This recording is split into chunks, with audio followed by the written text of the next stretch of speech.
Hi everyone. During this period of social distancing, the club coaches are going to try and continue with some virtual coaching sessions to help you continue your training regime while at home with limited scope to go outside and train.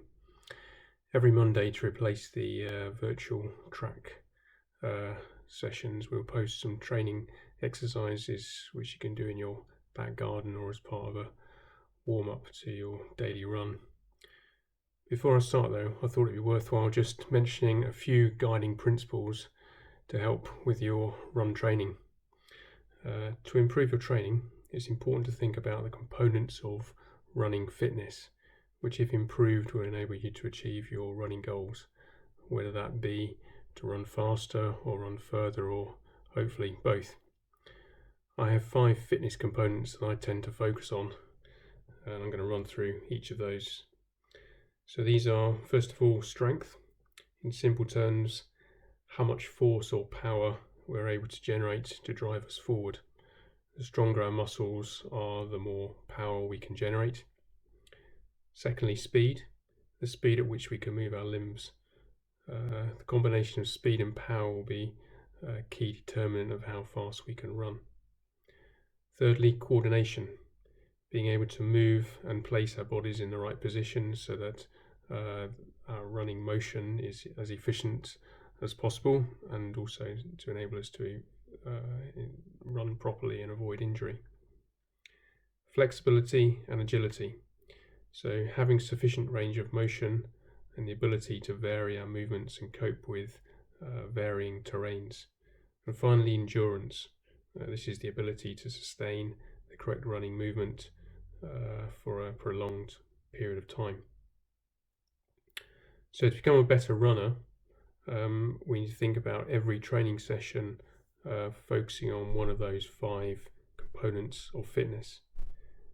Anything we do to train one of those components of fitness can be considered a running exercise, and by doing that exercise we can improve our running. Sometimes you hear the term junk mileage being used. This is where runners simply put in lots of unfocused runs. Such runs will help us maintain a certain level of fitness, but won't necessarily enable us to improve our running. And to improve our running, we should be focusing our exercises on one of those 5 components. So over the coming Mondays, I'll be posting details of exercises and sessions that you can do as part of your running exercising. For each, I'll identify which of the 5 components those exercises will be aiming to improve. In this first session, we'll be looking at 2 exercises. These are walking lunges and a functional balance drill.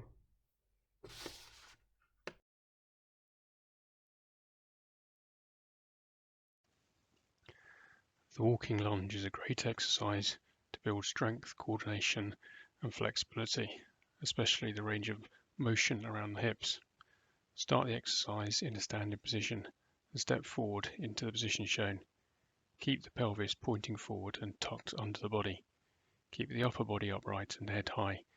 Lunge to the position shown in the picture or to a comfortable depth if you're unable to lunge this low. Try to make sure the knee of the lead leg does not extend beyond the foot. This will indicate that your stride length is too short. Arms should mirror the opposing leg movements as shown.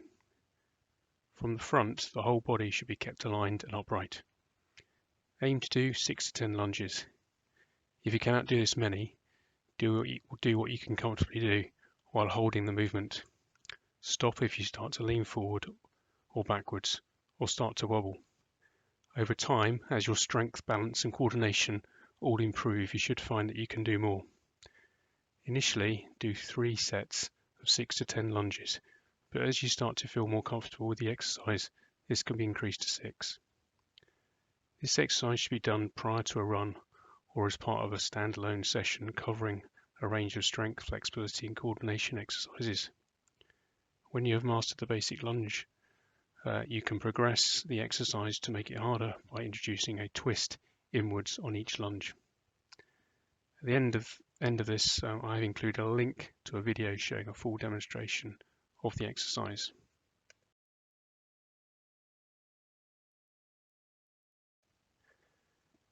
This second exercise is a functional balance drill, which will help with coordination and balance, as well as engaging the correct muscles to control the pelvis. Start the exercise in a standing position and move to the position shown in the picture. Keep your arms relaxed and the leading arm bent 90 degrees at the elbow. Lift the opposite leg to the lead arm as shown in the picture, and be sure to also lift your ankle so the base of your foot is parallel to the ground. Once in the position, keep your head high and hold for around 15 seconds. Then repeat on the other side. Try not to use your abdomen to hold the position. A good way of checking this is to turn your head from side to side and speak. Repeat the exercise on both sides 5 to 10 times, allowing yourself sufficient time between each exercise to recover so that you can hold the position correctly for around 15 seconds. Well, I hope you find those 2 exercises useful. Whatever your running experience, give them a go and see how you get on. If you have any questions or feedback, please get in touch via the club Facebook group. As I said earlier, some links will follow to videos showing these 2 exercises being done. Stay safe, everyone. Bye.